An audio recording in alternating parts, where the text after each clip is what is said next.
안녕하세요 여러분. 혹시 안드로메다라고 들어보셨나요? 많이 익숙한 단어고 이름이죠. 우리 은하 근처 가장 크다고 알려져 있는 안드로메다 은하, 수조계의 항성을 보유하고 있는 안드로메다 은하가 빠른 속도로 우리 은하 쪽으로 다가오고 있다고 하는데요. 안드로메다는 어떤 은하인지, 우리 은하로 다가오고 있다면 그 시기는 언제인지 같이 알아보도록 하겠습니다.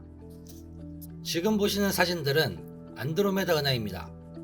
오늘은 안드로메다에 대해 이야기해보려 합니다. 안드로메다 은하는 안드로메다 자리에 있는 나선형 은하로 우리 은하가 속해 있는 은하군 중 가장 밝은 은하라고 하는데요. 많은 사람들에게 알려져 있는 은하로 인지도가 가장 높은 은하이기도 합니다. 안드로메다 은하는 안드로메다 자리에 위치하고 있어 별자리에서 따온 이름을 그대로 붙여 안드로메다 은하가 되었다고 합니다. 안드로메다 은하는 905년 페르시아의 천문학자 이스파한이 처음 관측하였다고 알려져 있고, 기록으로는 1869년 천문학자 알수피가 발간한 책 고정된 별들의 책이라는 곳에서 작은 구름이라는 묘사로 기록되어 있다고 하네요. 만원경 기반의 첫 발견은 1612년 12월 15일 독일의 천문학자 시몬 마리우스가 관측하였고, 이후 이탈리아, 프랑스, 영국 등 많은 천문학자들이 안드로메다 은하를 관측하였습니다. 1864년 영국의 천문학자 윌리엄 허긴스가 처음으로 은하 스펙트럼을 측정하였고, 1923년 10월 4일 미국의 천문학자 에드윈 허블이 변광성을 이용하여 거리를 측정하였습니다. 이때 측정된 값은 약 150만 광년으로 우리 은하의 영역보다 멀리 있다는 것을 알게 되었다고 하네요. 안드로메다 은하는 우리 은하에 비해 약 2배의 크기로 구성되어 있고, 광도도 역시 우리 은하보다 2배가량 밝다고 합니다. 이유는 안드로메다 은하에 있는 별의 개수가 우리 은하의 최소 2배가량인 1조 개이기 때문이라고 하네요. 이 때문에 안드로메다 은하가 최소 한 번은 활발한 별 생성 활동을 했을 것으로 추정하고 있다고 하는데요. 중역급 이상의 거대 은하를 집어삼킨 커다란 대변역을 한 번 이상 겪었을 가능성이 크다고 합니다. 나사의 허블 우주 망원경으로 담은 안드로메다의 모습입니다. 해당 사진은 약 15억 픽셀의 전체 이미지를 자른 사진입니다. 지금까지 공개된 것 중 가장 큰 사진으로 약 4만 광년 이상 걸쳐 뻗어 있고, 은하의 반원 부분에 1억 개 이상의 별과 수천 개의 성단을 볼 수 있습니다. 안드로메다 은하는 우리 은하와 가까우며 크기가 아주 큰 은하인데요. 우리 지구에서 기상 조건이 매우 좋을 때 망원 렌즈를 이용해 촬영하면 어느 정도는 육안으로 확인할 수 있다고 합니다. 2020년 관측 결과에 따르면 우리 은하로부터 약 250만 광년 떨어져 있는 안드로메다 은하는 약 초속 110km의 속도로 우리 은하로 다가오고 있다고 합니다. 지금으로부터 약 40억 년 후에 우리 은하와 충돌할 예정이라고 과학자들은 말하고 있는데요. 우리 은하는 막대 나선 은하이고, 안드로메다 은하는 정상 나선 은하입니다. 두 은하가 근접하기 시작하면 나선팔이 서로의 조성력을 받아 형상이 조금씩 변형되며 나중에는 완전히 파괴된다고 하네요. 최초 충돌 시 속도가 상당히 빠른 편이기 때문에 우리 은하와 안드로메다 은하가 서로를 스쳐 지나가고, 두 개의 은하는 잠깐 멀어진 뒤 서로의 중력에 의해 다시 가까워지고 결국 완전히 합쳐져 하나의 덩어리를 이룬다고 합니다.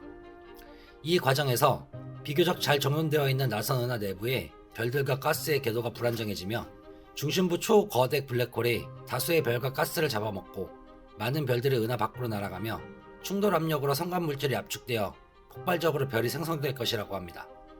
만약 그때까지 우리가 살아있다고 가정한다면 지구 안에서는 두 개의 은하가 보이는 장관을 볼 수 있을 것이라고 합니다. 근데 이상합니다. 살아있다면 지구에서 볼 수 있다는 게 가능할까요? 두 개의 은하가 충돌하는데 우리 지구, 우리 태양계는 괜찮은 걸까요? 다행히도 두 개의 은하가 충돌한다고 해도 우리 태양계는 아무 일도 없을 가능성이 높다고 과학자들은 말하고 있습니다.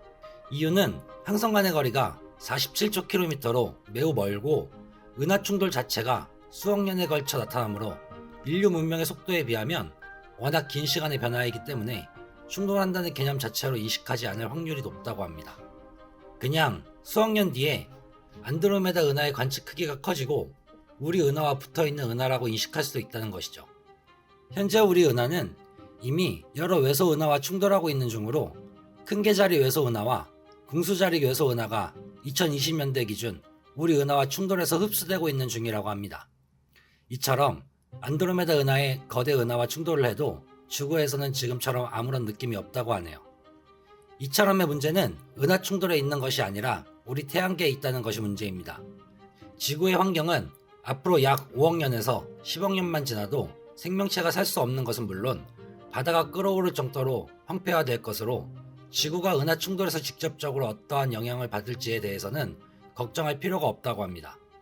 이때 인류는 성광개척이나 항성의 활동을 직접적으로 조작할 정도의 고도의 문명이 되어 있거나 한참 전에 멸망했을 상태거나 둘 중 하나라고 하네요.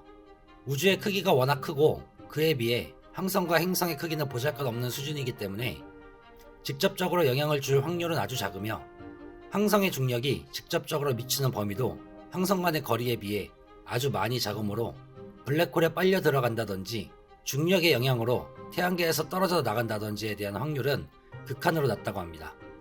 안드로메다 은하와 우리 은하는 약 45억 년 후 완전히 합쳐져 거대한 타원 은하가 될 것이라고 하며 합쳐진 은하의 이름을 밀코메다라고 칭한다고 합니다. 합쳐지는 동안 중력이 늘어나며 가스의 양이 충분하다면 가스는 새로 생겨난 타원 은하의 중심부로 끌려갈 것이라고 하네요. 그로 인해 폭발적 항성 생성으로 불리는 항성 탄생의 빈도가 매우 높아지는 현상이 발생하고 은하 중심으로 향해 떨어지는 가스는 새로 태어난 블랙홀을 활동 은하로 바꾼다고 합니다. 이러한 상호작용으로 발생하는 힘은 태양계를 새로운 은하 바깥쪽으로 이동시켜 발생하는 복사 에너지의 영향을 덜 받게 된다고 하네요. 어떠신가요? 오늘은 우리 은하가 아닌 비교적 가깝지만 아주 멀리 있고 우리 은하 근처 가장 큰 은하 안드로메다 은하를 알아보았는데요. 엄청나게 빠른 속도로 우리 은하 쪽으로 오고 있음에도 도달하는 데에 걸리는 시간이 기본 몇 광년씩이나 되는 거리로 우리 인간은 가늠할 수조차도 없는 수치이지 않나 싶습니다. 우리 은하에 지구가 있다면 안드로메다 은하에도 지구와 비슷한 행성들이 존재할 것이고 그곳에도 분명 다른 지적 생명체가 존재할 것이라는 생각이 드네요. 밝혀지지는 않았지만 너무나도 궁금하고 알고 싶은 우주. 더욱 빠른 속도로 과학기술이 발전해 더 먼 우주를 확인하고 그 안에서 새로운 발견과 생명체를 찾을 수 있는 날이 빠르게 올 수 있기를 희망해 봅니다. 다음 영상에서는 앞서 말씀드린 태양이 지구를 삼키는 태양 팽창에 대해 알아보고 태양이 팽창하면 우리 지구와 우리 인류는 어떻게 되는 것일지 다뤄보도록 하겠습니다. 지금까지 시청해주셔서 다시 한번 감사합니다. 지금까지 지구인의 멀티버스였습니다. 감사합니다.